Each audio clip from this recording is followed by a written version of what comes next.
6 గుర్రాలు ముందు నడుస్తున్నాయి. కుడి ఎడమలలో 4 గుర్రాలు ఒకదాని వెంట ఒకటిగా అడుగులు వేస్తున్నాయి. వెనక వైపున మరో 6 గుర్రాలు. మధ్యన వాయు మీద కూర్చున్న అనిల, కుసుమ. బంధితులుగా కపర్ది, తను. నిధి తల కొద్ది కొద్దిగా తిప్పుతూ చుట్టూ పరిశీలనగా చూశాడు. బంధితులను సుభద్రంగా తీసుకెళ్లడానికి అవసరమైన ప్రయాణ వ్యూహాన్ని అవలంబిస్తున్నారు నల్లయోధులు. నిధి చిరునవ్వు నవ్వుకున్నాడు. తన చేతుల్ని ఒక్కటిగా గట్టిగా బంధించిన తాడు రెండవ కొన భీకరాకారుడు ధేనుకుడి చేతిలో ఉంది. తాడును భుజం మీదుగా వేసుకున్నాడతను. అప్పుడప్పుడు తల తిప్పి తన వైపే ఎగతాళిగా చూస్తూ బోర్లా పడవేసే కోరికతో గుర్రాన్ని వేగంగా పోనిస్తున్నాడు. అయితే నిధి అప్రమత్తంగా ఉంటూ పడిపోకుండా పరుగెత్తుతూ తనను రక్షించుకుంటున్నాడు. కపర్దిని బంధించిన తాడు రెండవ కన మరొక నల్లయోధుడి చేతిలో ఉంది. కపర్ది తూలుతూ నిలదొక్కుంటూ ఒక్కోసారి పడుతూ లేస్తూ ప్రయాణం సాగిస్తున్నాడు. గూఢచారి ఆకుపచ్చ జంబూకుడు అందరికన్నా ముందున్నాడు. ప్రయాణం తమలపాకు తోటల మధ్య సాగుతోంది.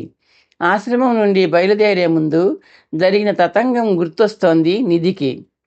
తాడు పట్టుకున్న యోధుడు నిధి దగ్గరగా వచ్చాడు. పూల మొక్క పాదు దగ్గరున్న కడవలోని నీటితో తాడు కొనని తడిపాడు. నిధి ముందు నిలుచుని ఎర్రటి కళ్ళతో బెదిరింపుగా చూశాడు.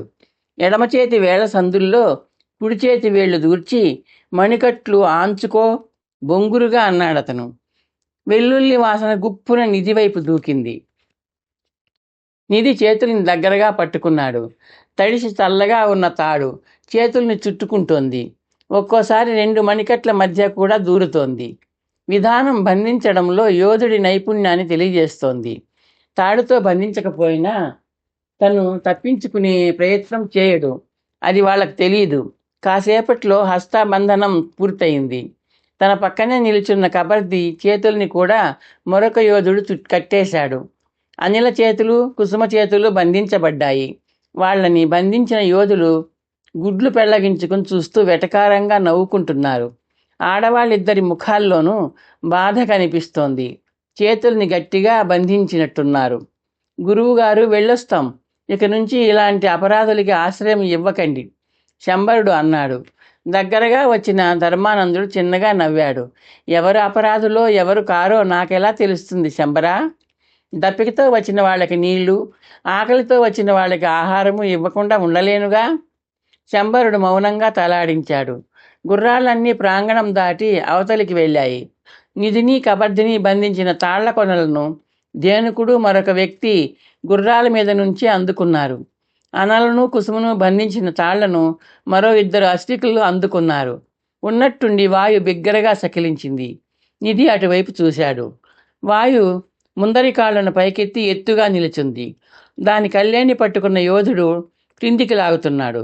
వాయు లొంగకుండా మళ్లీ సకిలించింది. మరొక యోధుడు గుర్రం దిగి నిస్సహాయంగా వెళ్ళాడు. ఇద్దరూ వాయుని 4 కాళ్ల మీద నిలబెట్టడానికి ప్రయత్నిస్తున్నారు. వాయు ముందరి కాళ్లను క్రింద మోపి బలంగా వెనక్కి గుంజుతోంది.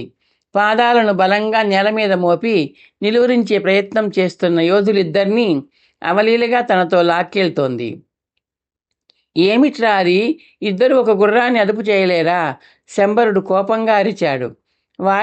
వాయుని నిలువరించే వ్యర్థ ప్రయత్నంలో 2 యోధులు పాదాల చుట్టూ తప్పి బోర్లా పడిపోయారు. వాయు వెనక్కి అడుగులు వేస్తూనే వాళ్లను బరబరా లాక్కెళ్తోంది. అందరూ ఆశ్చర్యంగా చూస్తున్నారు. మోచేతుల మీద, మోకాళ్ళ మీద చర్మాలు గిరుకుపోతుంటే భరించలేక కళ్ళేన్ని వదిలేశారు ఇద్దరు. మెల్లగా లేచి దుమ్ము దులుపుకోసాగారు. వాయు చకచకా నడుస్తూ నిధివైపు వస్తోంది. గుర్రం తప్పించుకుని పారిపోతుందనుకున్న నల్లయోధులందరూ ఆశ్చర్యంగా చూస్తున్నారు. నిధి శంబరుడి వైపు చూశాడు. నా గుర్రం మొండిది, పొగరుమోతుది. మీరు ఎంత లాగినా రాదు. తిక్కరేగితే లాగిన వ్యక్తిని నోట ఖర్చుకుని లాక్కెళ్తుంది. ఎంత దూరమైనా సరే. అది చాలా చాలా మేలు జాతిది. బంగారు తోక, బంగారు గీత. చూశారుగా? శంబరుడు కళ్ళు చిట్లిస్తూ చూశాడు. ఆ అమ్మాయిలిద్దరినీ నా గుర్రం మీద కూర్చోబెట్టండి. చేతులు బంధించారుగా, మాలాగే వాళ్ళు తప్పించుకోలేరు, నిధి సూచించాడు. శంబరుడు ఆలోచనలో పడ్డాడు. ఆడకూనలు మనతో పాటు వేగంగా నడవలేరు కూడా. అతను చెప్పినట్లు చేద్దాం, ధేనుకుడు అన్నాడు. ఒరేయ్ గోకర్ణ, ఆ ఆడకూనల్ని తెల్లగుర్రం మీద కూర్చోబెట్టండి. ముందు వెనక కుడి ఎడమ కాపలాగా గుర్రాల్ని నడపండి. బంధితులు ఇద్దరు ఆ అమ్మాయిలతో తెల్లగుర్రము మన మధ్య ఉండాలి శంబరుడు ఆజ్ఞాపించాడు. కాసేపట్లో బంధితుల ప్రయాణం సురక్షితంగా ప్రారంభమైంది. నిధిలో ఆలోచనలు సాగుతున్నాయి. అతనికి ఆయుధాలు గుర్తొస్తున్నాయి. ఆశ్రమంలో భోజనాలు చేసే ముందు పర్ణశాలలో ఉంచాడతను. తిరిగి తీసుకునే అవకాశం లేదు. తనిప్పుడు నిరాయుధుడు. తమలపాకుల తోటలు వెనకబడిపోయాయి. అరణ్య మార్గంలో ప్రయాణం సాగుతోంది. కాసేపట్లో తమ బృందం అరణ్యాన్ని దాటుతుంది. ఎండలో ప్రయాణం ప్రారంభమవుతుంది. కబర్ది చెప్పిన దాన్ని బట్టి అక్కడికి సమీపంలోనే ఉంటుంది రుద్రగిరి. నిధి ఆలోచిస్తూ నడుస్తున్నాడు. అరణ్యం దాటాక రాళ్ల మధ్య వెడల్పాటి దారి ప్రారంభమైంది. దారి కొండపైకి వెళ్తోంది. ఎండ చురుగ్గా శరీరాల్ని తాకుతోంది. నిధి అనిల వైపు కుసుమ వైపు వాలుగా చూశాడు. సూర్యరశ్మి తాకి ఇద్దరి ముఖాలు చెమటతో మెరుస్తున్నాయి. అశ్వవృందం చిన్న కొండపైకి చేరుకుంది. ప్రయాణం సమతల ప్రదేశంలో సాగుతోంది. పర్వత పాదానికి కొంచెం దూరంలో ఒక గుడి ఇళ్ళు కనిపిస్తున్నాయి. రుద్రగిరి అదే కావచ్చు. కొండగాలి చల్లగా వీస్తోంది. సూర్యాస్తమయానికి ముందుగానే అందరూ రుద్రగిరి మొగసాలను సమీపించారు. మొగసాల దాటి అశ్వాలు ప్రధాన వీధిలోకి ప్రవేశించాయి. ఎదురుగా ఆలయ గోపురం ఎత్తుగా నిలుచుంది. ఓహో అంటూ బిగ్గరగా అరిచాడు శంబరుడు. అతని కేకతో గుర్రాల వేగం వెంటనే తగ్గింది. అశ్వికులు తలలు తిప్పి చూస్తున్నారు. నెమ్మదిగా, చాలా నెమ్మదిగా వెళ్ళాలి. బంధితుల ఊరేగింపు రుద్రగిరి ప్రజలందరూ చూడాలి శంబరుడు ఆజ్ఞాపూర్వకంగా అన్నాడు. 22 గుర్రాల గిట్టల చప్పుడు ఇళ్లల్లో ఉన్న వాళ్లను అప్రమత్తం చేసినట్టుంది. నిమిషాలు గడవక ముందే ఇళ్ల ముందు జనం, ఆడ మగ పిల్ల జల్ల అందరూ ప్రత్యక్షమయ్యారు. అందరి చూపులు అశ్వవ్యూహం మధ్య తాళ్లతో బంధించబడి పశువుల్లాగా తరలించబడుతున్న కపర్ది నిధుల మీద, బంగారుతో ఒక తెల్లగుర్రం మీద కూర్చున్న అనిలా కుసుముల మీద ఉన్నాయి. అందరూ రకరకాలుగా మాట్లాడుకుంటూ రణగణ ధ్వనులు పుట్టిస్తున్నారు. ఆడపిల్లల చేతుల్ని కట్టేశారే అంటున్నారు ఎవరో. వెనక కూర్చున్న పిల్లది మన ఊరే, నర్మదమ్మ కూతురు కుసుమ, ఎవరో స్త్రీ బిగ్గరగా అంటోంది. కుసుమను చేసుకోవాలనుకున్న కపర్ది ఉన్నాడు చూడు అంటోంది మరొక స్త్రీ. వాళ్ల మాటలు అందరూ విన్నట్టున్నారు. వీధిలో ముందుకు సాగే కొద్దీ అదిగో కుసుమ, అదిగో కపర్ది అనే మాటలు ఆగకుండా వినిపిస్తున్నాయి. పారిపోయి పెళ్లి చేసుకున్నారేమో వదినా అందుకే పట్టుకొస్తున్నట్టున్నారు ఎవరో స్త్రీ అంటోంది. ఏ శిక్ష వేస్తారో ఏమో పాపం మరొక స్త్రీ అంటోంది. ఊరేగింపు ముందుకు సాగుతోంది. పక్క వీధిలోకి తిరగందే శంబరుడు అరిచాడు. కాసేపట్లో ఊరేగింపు పక్క వీధిలోకి తిరిగింది. ఆ వీధిలోనూ అదే వరస. జనం ఇళ్ల ముందు మూగి ఉన్నారు. తలలు వంచుకొని ముందుకు సాగుతున్న కపర్దిని కుసుమను జాలిగా చూశాడు నిధి. కుసుమ ఉన్నట్టుండి ఎవరో స్త్రీ బిగ్గరగా అరిచింది. నిధి తల తిప్పి చూశాడు. 50 ఏళ్ల స్త్రీ ఒక ఇంటి ముందు నుండి పరుగెట్టుకు వస్తోంది. అమ్మా గుర్రాల గిట్టల చప్పుళ్ల మధ్య లీలగా వినిపించింది కుసుమ పలుకు. నా బిడ్డను వదిలేయండి, మీ కాళ్ళు పట్టుకుంటాను, నా బిడ్డను వదిలేయండి. ఆ స్త్రీ దీనంగా ఏడుస్తూ కుసుమ అనిలా కూర్చున్న వాయు వైపు వస్తోంది. వాయుకు అటువైపున రక్షణగా ఉన్న అశ్వికులలో ఇద్దరు గుడ్లురుముతూ చూశారు. వాళ్ల చేతుల్లోని ఈటెలు ఆమెకు అడ్డుగా కదిలాయి. వద్దు అన్నట్టు తలల్ని అడ్డంగా ఊపారు వాళ్ళు.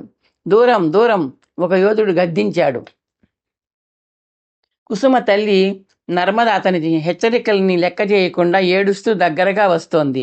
2 ఈటెల మొనలు ఆమె కంఠం మీద ఆనాయి. నర్మద భయంతో చూస్తూ ఆగి ఏడుపు మానేసింది. ఇంతలో ఒక వయస్సు మళ్ళిన వ్యక్తి ఆమె వైపు వేగంగా వచ్చాడు. వెనక వైపు నుండి ఆమె భుజాల మీద 2 చేతుల్ని వేశాడు. నర్మదా రా, మనం ఎంత ఏడ్చినా వీళ్ళు మన పిల్లను వదలరు. ధర్మాధికారి గారు చెప్పింది చేస్తున్నారు వీళ్ళు అంటూ అతను నర్మదను వెనక్కి లాగాడు. ఈటెల మొనలు వెనక్కి తగ్గాయి. అమ్మా నాన్న కుసుమ దీనంగా అంది. ఆమె కళ్ళు వర్షిస్తున్నాయి. తల్లి కుసుమ తండ్రి దీనంగా అన్నాడు. నర్మద దోసిట్లో ముఖం దాచుకొని ఏడుస్తోంది. కుసుమ ఏడవకు, నీ తల్లిదండ్రులు భయపడతారు అనిల తగ్గుస్వరంతో అంది. కుసుమ బంధించబడిన చేతులతో కన్నీళ్లు తుడుచుకునే ప్రయత్నం చేసింది. ఊరేగింపు ముందుకు కదిలింది. వీధి చివరికి చేరేసరికి 2 స్త్రీలు ఒక నడివయసు స్త్రీ, ఒక యువతి గుర్రాల వైపు పరిగెట్టుకు వస్తున్నారు. మా అమ్మ, నా చెల్లెలు కబర్ది వాళ్ళనే చూస్తూ సమీపంలోనే నడుస్తున్న నిధితో అన్నాడు. నిధి ఏదో అనబోతూ ఆగాడు. ఒక వ్యక్తి ఆ స్త్రీల వైపు పరిగెట్టుకు వస్తున్నాడు. ఆగండి అని అరుస్తూ. నిధి, కబర్ది అతన్నే చూస్తున్నారు. ఊరేగింపు ఆగింది. మా నాన్న, కబర్ది అన్నాడు. ఆడవాళ్ళు ఇద్దరూ ఆగారు. కబర్ది తండ్రి వాళ్ళ ముందు ఆగి చేతులు అడ్డుగా పెట్టాడు. మనం మొరపెట్టుకోవాల్సింది ఇక్కడ కాదు, ధర్మాధికారి గారి ముందు. ఆవేశపడకండి. ఆడవాళ్ళిద్దరూ కబర్ది వైపు అశ్రునయనాలతో చూస్తున్నారు. గుర్రాలు ముందుకు కదిలాయి. నిధి కబర్ది వైపు వాలుగా చూశాడు. కబర్ది ముఖంలో దైన్యత గూడు కట్టింది. కబర్ది, ధైర్యం తెచ్చుకో, నువ్వు ఇంకా ఓడిపోలేదు, నిధి గంభీరంగా అన్నాడు. కబర్ది అలాగే అన్నట్టు తల ఊపాడు. ఊరేగింపు సాగుతోంది. ఈ కథ మీకు నచ్చితే లైక్ చేసి, షేర్ చేసి, సబ్స్క్రైబ్ చేస్తారని ఆశిస్తున్నాను.